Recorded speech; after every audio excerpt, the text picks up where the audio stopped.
My entitled sister asked me to plan her wedding. I said no way, so she stuck me with serving drinks at her engagement party. While I was pouring drinks, I slipped her fiancé a note spilling the beans about her fake college degree. I'm 27, by the way, and my older sister Sheila drives me up the wall. She's the whole reason I'm even on Reddit asking if what I did was okay or not. So Sheila's the oldest in our family. She wasn't planned, and our parents had her while they were still in college. Because of that, she spent her first 2 years mostly with our grandparents who were helping out. Our parents would swing by to see her as much as they could while juggling their studies. Once they graduated, they tied the knot, and that's when Sheila moved in with them full time. I think that's why she's super clingy and always craving their attention. But Sheila was the star of our parents' world for 3 years until my mom got pregnant with me. From the day I was born, Sheila couldn't stand me. My earliest memories are of her shoving me away if I tried to crawl near her or yanking my hair until I screamed bloody murder. Our parents would always try to calm me down, saying it was just normal sibling rivalry and that older siblings need time to adjust. But Sheila never got better as we grew up. If anything, she got worse. She'd yell at me every time I tried to talk to her as a kid. There were plenty of times she tried to lock me in a room to keep me away from our parents. I'd be banging on the door or crying my eyes out until one of them came to let me out. Sometimes, if she got annoyed enough, she'd even slap me or kick me. As a kid, I didn't realize how serious it was because my parents never made a big fuss about it. I always thought maybe one day my big sister would finally warm up to me. The moment that really changed how I saw her happened one afternoon when she asked me to play ball with her while our dad was at work and our mom was taking a nap. Being taller, she had a clear advantage, but instead of playing fair, she kept throwing the ball right at my face. I kept telling her to stop, but she just smiled and kept going. Eventually, the ball hit me hard, and I felt warm liquid trickling down my face. My nose was bleeding, and the pain was intense. Tears welled up in my eyes as I tried to hold back the pain. As I tried to head back into the house with blood staining my shirt, Sheila chased after me and stopped me dead in my tracks. She insisted that I couldn't tell our parents what had happened and demanded that I make up a story about falling face first onto the ground. Despite my agony, she wouldn't let me get help from Mom until I agreed to her terms. I did lie to our parents, but thankfully, Dad had CCTV installed all around the house, and he checked the footage. Our parents were shocked to see how Sheila had repeatedly hit me with the ball. While Dad yelled at her, Mom tried to protect her, saying how perhaps this was a one-time thing, and gently tried to talk to Sheila to find out why she would ever do this to me. Sheila looked pissed that they had found out the truth and glared at me angrily throughout their questioning. She kept saying she was innocent, and my parents let it go, hoping that she would change. However, I knew she would blame me for all this, and this is when her bullying started to get even worse. She would intentionally try to slam the car door on my fingers whenever she got a chance or shove me into the school hallway when she was sure there were no teachers around. If I ever sat down with friends, she would find me during lunch and tell my friends how they shouldn't be around a stinky backstabber like me. She would totally try to swipe my lunch box or my lunch money so I'd go hungry that day. Even though I tried to spill the beans to my mom, who went the gentle parenting route with Sheila, it didn't do squat and her bullying kept on going. When I hit 9, I managed to talk my parents into throwing me an anime-themed birthday bash, something I'd been begging for, and to my thrill, they finally caved. But Sheila wouldn't let up with her teasing, calling me a tomboy and mocking that no one would even bother to come. To her shock and mine, it turned out completely different. As I sent out invites to my classmates, word got around to those kids who were into anime too, and they jumped at the chance to come. When party day rolled around, every guest showed up decked out as their favorite anime character. It was a total hit, and my parents, who usually saw me as quiet and shy because of Sheila's bullying, were blown away seeing how confident and popular I was with my friends. Sheila moped around the house all evening and even refused to join in singing Happy Birthday when it was time to cut the cake. Honestly, I couldn't care less, because for once I was enjoying being the center of attention without my sister trying to steal my thunder. Little by little as I grew up, I started feeling more at ease with myself, and I learned to stand up to Sheila and her constant bullying. Refusing to keep quiet anymore, I decided to face Sheila head-on every time she tried to mock me or comment on my looks. Instead of just taking her crap, I started fighting back. I'd tease her right back and call her out on her awful outfits. Knowing our dad would lay down the law with her, I made sure to tattle on her whenever I needed to. Unlike our mom, our dad was always tough on Sheila and made sure she faced the consequences of her actions. She hated me even more because of this, but at least she learned quickly that I wasn't going to back down anymore. When Sheila graduated high school, she didn't have any prospects of going to college. She told our parents how she wanted to take a gap year, which led to a lot of arguments since our parents wanted her to first get a college degree. Dad even told her how she could travel if she wanted to during her college breaks, but Sheila was dead set against it. Our parents reluctantly agreed to her demand. However, this gap year for Sheila has turned into several years. In the first year, our parents paid for all her trips as she backpacked across Europe and had a good time. When the year came to an end, Dad tried to talk to her again about college, but Sheila refused all communications, so Dad told her that she was on her own from then on and that he wouldn't finance her trips anymore. She tried to get our mother on her side for support, but Dad didn't budge this time. At one point, Sheila told us how she wanted to become a digital nomad so she could keep traveling. However, that failed miserably because every job required a basic college degree. Left with few options, she reluctantly turned to volunteer work, which provided her with lodging and occasionally meals. While our parents couldn't hide their disappointment in her choices, they never really interfered in her decision. The only reason they were disappointed was because Sheila would constantly complain about how difficult her life was yet do nothing to change it. Meanwhile, unlike Sheila, I was good at studies. Math and science were a breeze for me and my grades were excellent. Even before graduating, I got accepted into my dream university along with a partial scholarship. My parents couldn't have been prouder of my achievements, and news of my success prompted our relatives to urge them to throw a celebration in my honor. I think Sheila was pretty upset about their decision because she kept calling my mom and complaining about how they were totally favoring me. She thought my parents were rubbing my success in her face and that I was indirectly taunting her since she didn't get into any college. Honestly, I didn't even want her to come if she still felt so much hate towards me, but my mom clearly missed her since Sheila hadn't been home in over 5 months. My mom also thought it wouldn't look good if the oldest sibling was missing from my celebration party. So Sheila agreed to come, but you could tell she wasn't happy about it. She showed up a few days before the party and didn't even bother to say congrats to me once, even though I greeted her nicely. On the day of my party, our grandparents and relatives came with gifts, and everyone seemed to be having a great time. But I couldn't help but notice Sheila was drinking way too much, and my dad noticed it too. She kept downing glasses of wine without even pausing for a second. Worried, he tried to step in and stopped her from grabbing another glass of wine, telling her to eat something instead. But Sheila just angrily snatched her glass back and kept drinking. Some of our relatives were looking at her with concern. Later, our grandpa clinked his glass to get everyone's attention because he wanted to give a toast. He started his speech by saying how proud he and everyone there were of both me and Sheila, and that they were all happy to see us doing what made us happy. He congratulated me on my scholarship and said he couldn't wait to see what I'd do next, which made everyone smile. But then, Sheila started snorting in the middle of her drinking, which made my grandpa stop right in the middle of his speech. Our parents exchanged uneasy glances when Sheila started giggling, and then loudly told grandfather that no one would believe him for being proud of both of us, claiming the real reason everyone was here was because of the golden child. My cheeks were on fire with embarrassment as Sheila's hurtful words rang out, grabbing everyone's attention in the room. Deep down, we both knew she was totally out of line, accusing our parents and others of favoring me more. Our parents had always treated us with love and fairness, never showing any favoritism. In fact, if anything, our mom had a special bond with Sheila since she was the oldest. We were always allowed to make our own life choices. She decided not to go to college on her own, and just because I busted my butt to get a scholarship, she was now trying to bring me down. I felt tears welling up as she kept loudly complaining about how everyone had shown up to support me with gifts, but no one supported her or helped her with her finances, which could have let her travel to even more countries. She even said how our parents should have never had 2 kids if they didn't really want to take care of one, and how our dad wasn't sending her any more money. At this point, my dad stood up to walk over to her to stop her from making a bigger fool of herself and to escort her out, but our grandfather was clearly furious from hearing her words. He's always very soft-spoken, but for the first time, I heard him raise his voice at her. He reminded her how much our parents had to work their tails off to establish themselves when they had her during their college years, and how if they never wanted her, they could have easily chosen that path.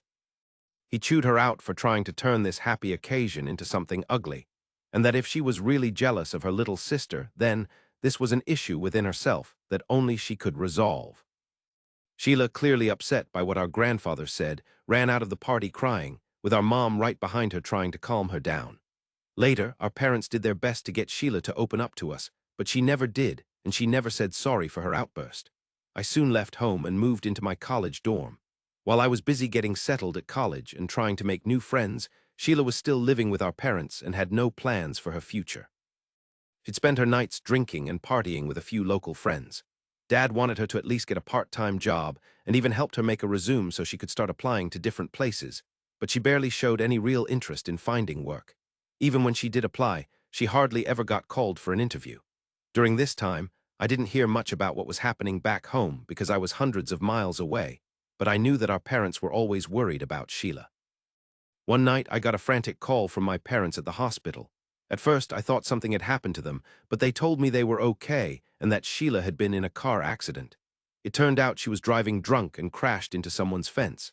Thankfully, no one was hurt, so she wasn't arrested, but Dad had to pay for all the damage she caused.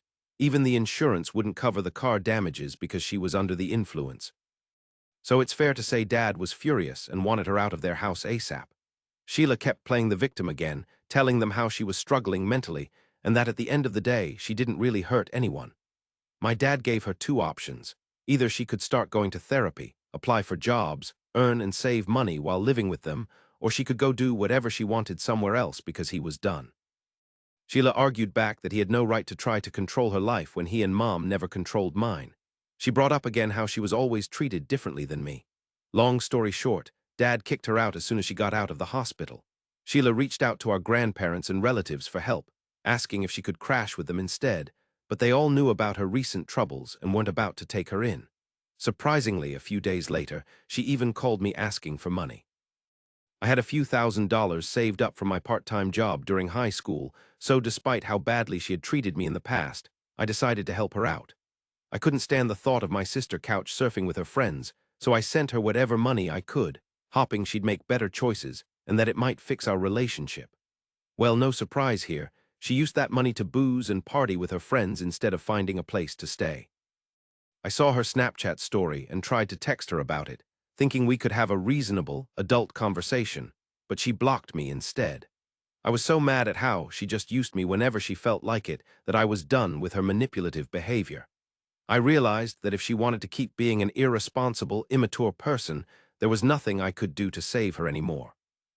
Sheila did try to reach out to our parents whenever she was desperate for money, but even Mom had had enough of her at this point and would ignore her calls since we all knew how she'd spend it. For the next 3 years, we barely heard from her. Although both of our parents missed her, they hoped she'd eventually get her act together and turn her life around. During my 4th year of college, I got an unexpected call from Sheila, who hadn't contacted me in years.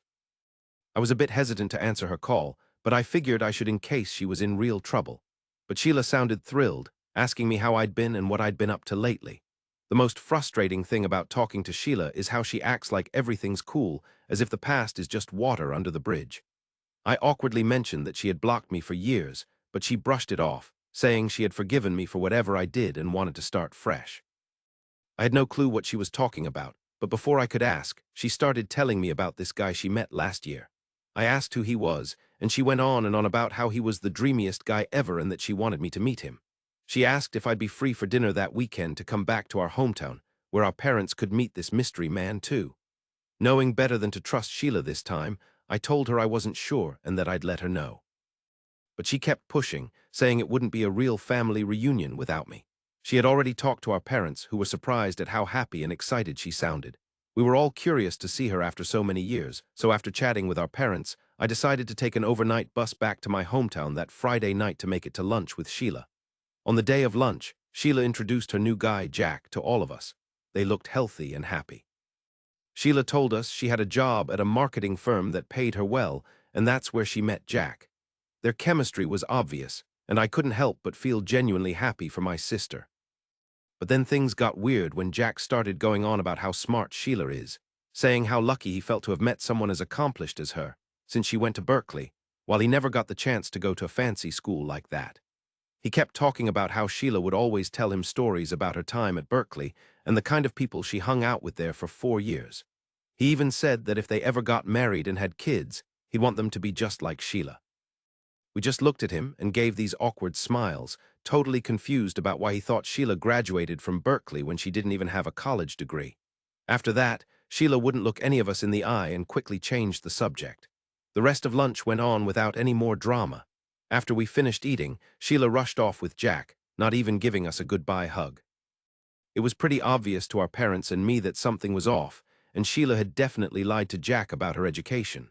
Later, she called us, practically begging us not to tell Jack the truth, but Dad wasn't having it and kept pushing her for more info. That's when Dad learned that Sheila had faked college documents to apply for jobs. We were all pretty pissed off about how serious her lies were.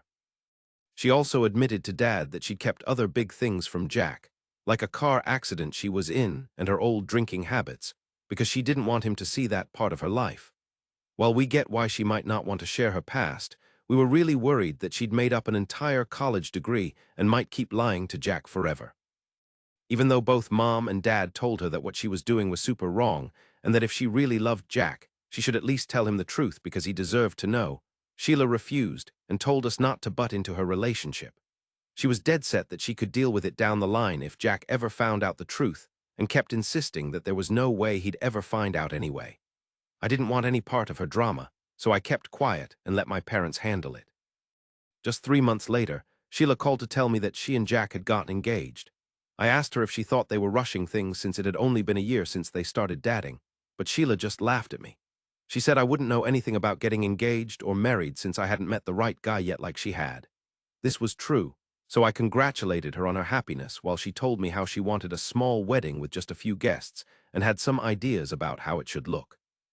She went on to say that as her sister, she expected me to take over planning her wedding because she didn't want to deal with the stress. I asked if this meant she wanted me to be her maid of honor, but Sheila said she had already asked her coworkers to fill those spots. I asked about bridesmaids, but she told me those roles were taken too. She kept saying that being her wedding planner was the most crucial role right now. I was pretty bummed that she wasn't even including me in the wedding. Instead, she expected me to take on planning her whole wedding, which was something I never signed up for. I told her that her coworkers, who knew her better and spent more time with her, would be better at helping with the planning than me. Sheila argued back that her coworkers were all working women with families and couldn't spend their free time on this. She told me that since I was still in college and apparently not as busy as them, I should be grateful she was giving me this responsibility. Her reasoning made me laugh because it reminded me of how manipulative she could be when she wanted something. I just refused and told her that this was my last year of college and I had a ton of stuff on my plate, so she should ask someone else to handle her wedding planning. This must have ticked her off because she started saying how she expected me to contribute to her wedding by doing this since I was family. I replied that I had no problem helping out here and there, but there was no way I could take on such a huge task with everything else I had to juggle as a college student. My refusal to help her has since become a big issue because she immediately reached out to our parents, trying to get them to pressure me into agreeing to take care of her wedding planning. She says that as the bride, it's humiliating for her to do these tasks when other brides can rely on their family. When our parents tried to compromise and suggested she could pay me for the hours since being a wedding planner is tough, I would have to come up with a wedding theme and guest seating chart, contact the caterers, and help her find the perfect venue while also busting my butt for college. But Sheila refused, saying that no sister would ever ask to get paid for such simple tasks, and that I was just being selfish as usual. She's kept sending me messages, but I've refused to answer, and my parents are also choosing to stay out of it now because they do agree with my decision. So, am I right in not agreeing to her demand? If you had a sister like Sheila, would you ever help her plan her wedding even though she's done absolutely nothing for me my whole life, but expects me to just drop everything and help her out? Update 1. When I posted this, I thought maybe a few of you would comment about how y'all agree that my sister is just being too much. But I've gotten hundreds of messages from strangers telling me what a red flag Sheila is, and how they've also had family members just as toxic as her. I'm truly sorry to anyone who got triggered by my story, and I feel sorry that some of you have had to go through what I've gone through. For the first time in my life, I feel like my feelings are being validated. It's not easy having a bully in our lives, and Sheila truly is a nightmare to be around. A lot of you have asked me to tell Jack the truth and spare him from a lifetime of suffering with my sister. I do agree with the points made, and if I were Jack, I'd definitely want to know if my partner had forged an entire college degree and knowingly not mentioned important things from their past. I plan on telling Jack the next time I see him and will update here when I do. Meanwhile, Sheila has kept texting me for the past 2 days, forcing me to accept the responsibility of planning her wedding, and I've politely kept declining, instead telling her how I'd be happy to help if she had any other easier task for me. Update 2. I know it's been a few weeks, but all hell has broken loose. As some of you who have kept up with my story know, I was going to tell my sister's fiancé the truth about her before they were married. A number of people advised me to reach out to him on social media, but I think it might have been weird since we've only ever talked once. Instead, I decided to write a note explaining everything that Sheila had put me through and how she had been lying to him. I was planning to give the note to him at their engagement party that Sheila was throwing to celebrate with our relatives and her friends. When I got to her place, totally exhausted and starving after my long bus ride since she lives in a town 6 hours away from my college town, Sheila barely even said hello. She stopped me right at the door, told me I was late, and grabbed my bags from me. She pointed me towards the back and said they were short on servers that day because some of them didn't show up out of the blue.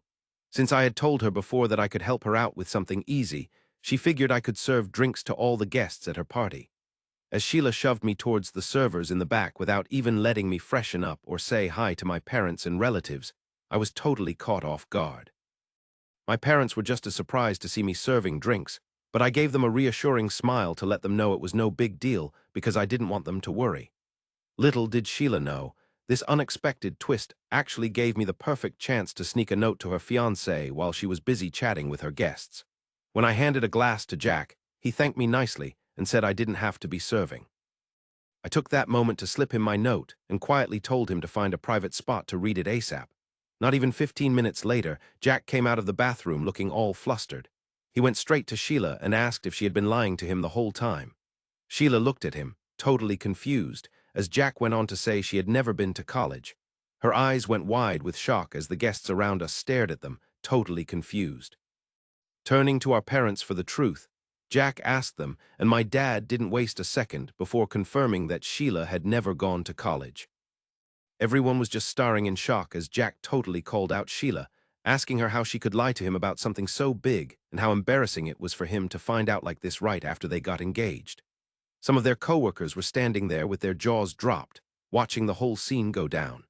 Jack kept going, telling her that if she could lie about her fake college degree, then who knows what else she could have lied about, and he didn't know what to believe anymore. Long story short, the engagement party turned into a total disaster. Sheila was left totally embarrassed in front of everyone.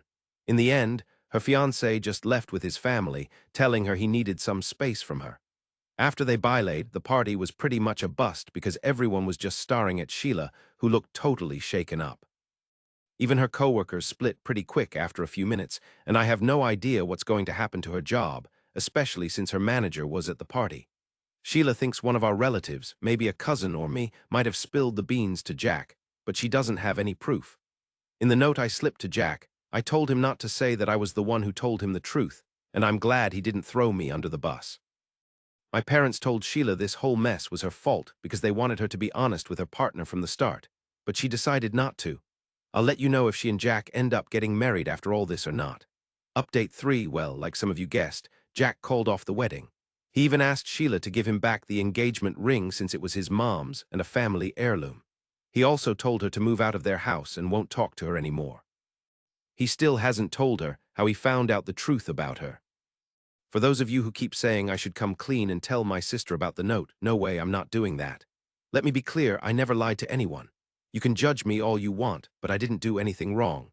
I just brought the truth to light, and her fiancé decided to call off their relationship. If I confess now, she'll just turn all her anger and frustration on me, and I'm not about to bring more drama and bullying into my life. I hope this breakup helps Sheila become a better person down the road.